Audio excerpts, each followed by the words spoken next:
شہر النصریہ عراق میں بغداد سے 400 کلومیٹر فاصلے پر دریائے فرات کے کنارے واقع ہے۔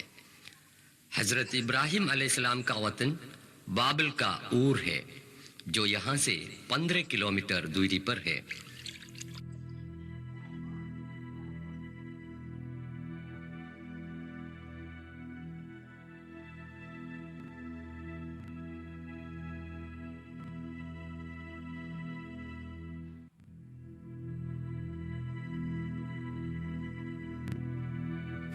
تقریباً 4000 سال پہلے حضرت ابراہیم علیہ السلام یہاں پیدا ہوئے۔ خلیل اللہ ابراہیم علیہ السلام کے ایمان کی پختگی اور ایثار و قربانی کا ذکر کئی مرتبہ آیا ہے۔ یہ حضرت ابراہیم علیہ السلام کا مکان ہے۔ قرآن شریف میں 69 موقعوں پر ان کا نام آیا ہے۔ حضرت ابراہیم علیہ السلام کی قوم چاند کی دیوتا کو اور کا رکھوالا سمجھتی تھی۔ بادشاہ نمرود نے اس کی پوجا کے لیے مندر تعمیر کیا۔ بعد میں یہ مندر نئے سرے سے تعمیر کیا گیا۔ ساتھ جو ہے عراقی سپاہی اور اور کا رہنما ہے۔ ابراہیم علیہ السلام نے اپنے والد بادشاہ نمرود اور اپنی قوم کو بت پرستی کی بے عقلی سے آگاہ کیا، جو قریب 5000 دیوی دیوتاؤں کی پوجا کرتے تھے۔ انہوں نے اعلان کیا کہ اپنے ہاتھوں سے بنائے ہوئے اندھے اور بہرے بتوں کی پوجا کرنا سرکشی اور بیوقوفی کے سوا اور کچھ نہیں۔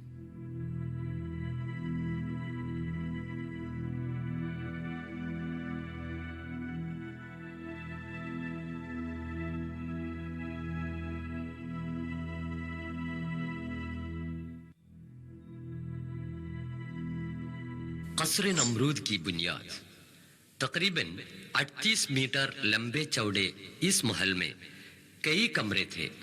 انہوں نے بتوں کو بے جان ثابت کرنے کے لیے ایک تدبیر کی۔ ان بتوں میں سے چندوں کو توڑ پھوڑ کر بڑے بت کے گلے پر کلہاڑی لٹکا دی۔ اس الزام میں بادشاہ نے فیصلہ کیا کہ ابراہیم کو آگ کے الاؤ میں پھینک دے۔ خلیل خدا حضرت ابراہیم علیہ السلام کو بے دردانہ آگ میں پھینک دیا کہ انہوں نے کھلم کھلا یہ اعلان کیا تھا سوائے رب العالمین کے کوئی معبود نہیں۔ خدا کا کرنا دیکھیے، اس نے آگ کی جلانے کی طاقت کو مٹا دیا۔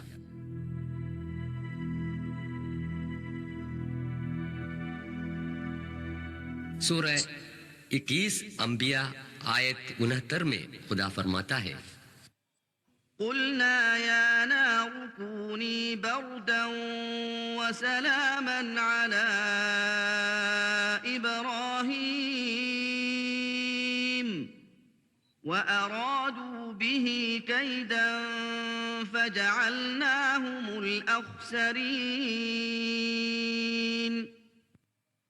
ہم نے حکم دیا، اے آگ تو ابراہیم پر ٹھنڈک اور آرام ہو جا۔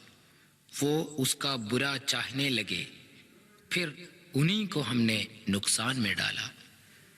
گھر بار چھوڑ کر سخت منزلیں طے کرتے ہوئے حضرت ابراہیم علیہ السلام 1200 سے زائد کلومیٹر دور فلسطین پہنچے۔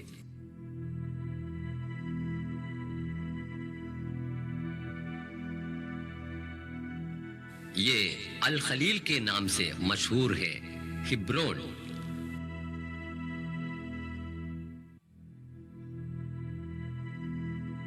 آپ کی قبر اس الخلیل مسجد کے قریب ہے۔ ارشاد الہی کے مطابق پیری میں پیدا ہوئے ننھے بچے اور بیوی ہاجرہ کو 1500 کلومیٹر دور ملک عرب کے سنسان علاقہ مکہ میں چھوڑ کر فلسطین واپس آئے۔ مکہ کی خوش وادی میں پانی کی تلاش میں صفا مروہ کے درمیان بیوی ہاجرہ بھاگی پھری۔ اس واقعے سے عبرت حاصل ہونے کے لیے حج اور عمرے کی سعی میں اسی جگہ لوگ تیزی سے چلتے ہیں۔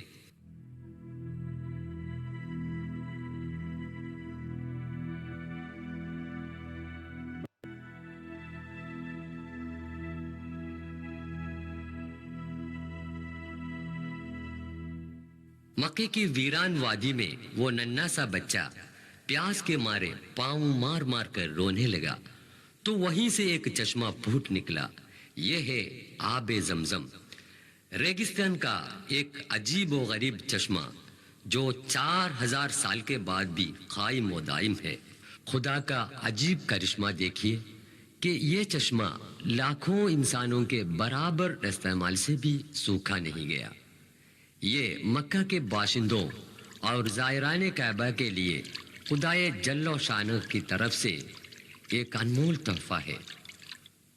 صاحبزادہ اسماعیل پلے بڑھے. خدا تعالیٰ نے حضرت ابراہیم علیہ السلام کو حکم دیا کہ بیٹے اسماعیل کو ذبح کرے. حکم الہی کی تعمیل کے واسطے وہ پھر فلسطین سے مکہ میں آئے. باپ بیٹے کو لے کر مینا پہنچا تو ملعون شیطان نے اس مہم سے باز لانے کی کوشش کی. اسی جگہ پر ابراہیم علیہ السلام نے شیطان کی طرف پتھر پھینکا تھا. حضور اکرم صلی اللہ علیہ وسلم کے حکم کے مطابق فریضہ حج کے موقع پر اسی جگہ پر جب پتھر پھینکتے ہیں تو ساری شیطانی طاقتوں اور برائیوں سے مقابلہ کرنے کا جوش و خروش اور ایمان ہم میں پیدا ہوتا ہے، نہیں تو وہ حج بالکل بے روح بن جاتا ہے. اللہ اکبر کے نعرے کے ساتھ پتھر پھینکے جاتے ہیں. پتھروں کا ستونوں پر لگنے کی ضرورت نہیں، اس محیطے میں گرنا ہی کافی ہے. پتھر پھینکنے سے حاجی لوگ یہ قسم کھاتے ہیں کہ خدا کی مرضی سے بٹ کر اور کچھ نہیں.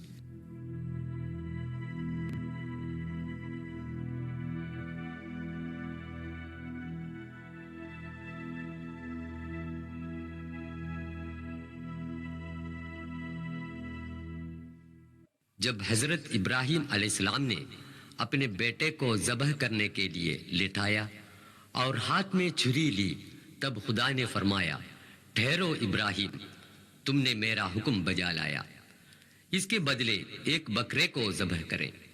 خدا کی راہ میں سب کچھ قربان کرنے کی آمادگی ہی اس کا مقصد ہے. جب بیٹا بڑا ہو گیا تو خدا کا حکم ہوا کہ دونوں مل کر پرانی بنیاد پر خانہ کعبہ کی تعمیر کریں. مسلمانان عالم کے اس روحانی مرکز کعبہ شریف کا طواف کرنا حج اور عمرہ میں فرض ہے.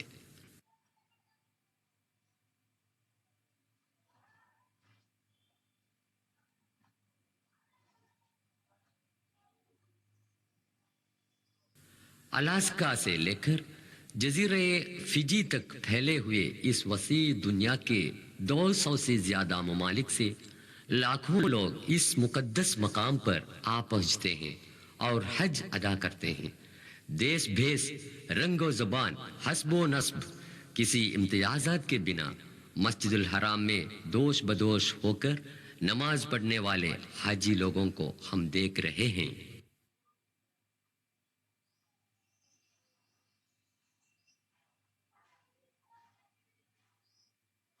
حضرت